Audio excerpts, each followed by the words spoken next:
jërë ngeen jëf mbokk yi ñu ànd ak yéen ci li gën a fes ci atu xibaar yi Dramé Foot ci kàddu gi teewlu gi ñu ànd ci ak yéen sant leen gërëm leen fas yéene jukkil li gën a fes ci atu xibaar yi asalaamaaleykum.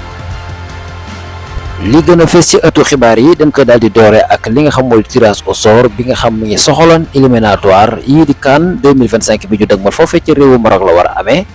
Afrique du Sud fa lañ ko doon yëngalatee ji la poté jaxase leen Sénégal xam na ñi mu war a daal di laaleel ci li nga xam moo di poule L boobule pour ma daal di dem ci li nga xam moo di CAN boobee ñu daal di dëgmal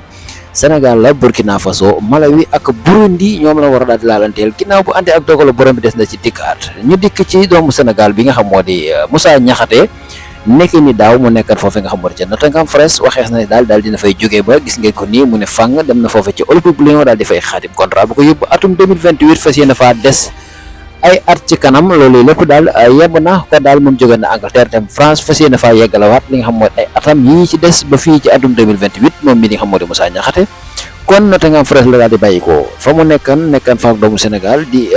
Cheikh Kouyaté kon kenn nekkatu fa koo xam ab Sénégalais la moom daal takk nañ dëbësam Cheikh Kouyaté contrat am daal dina fay jeex ñu ngi ko doon tudd ci yeneen club yu ci mel ni ay Qatar wala bokk lu ci mel ni ay foofee nga xam moo di ca di nga maame Turc waaye daal déggaataguñ ci dara kon daal loo ci mën a am mooy des na leen ko toppal ba xam fan lay daal di mujjee mbokk yi li ma firsoon ci ay xibaar yu ñu doon andi cant ak gërëm ñeel na leen sant leen gërëm leen jaageen jëf ci kanam incha allah.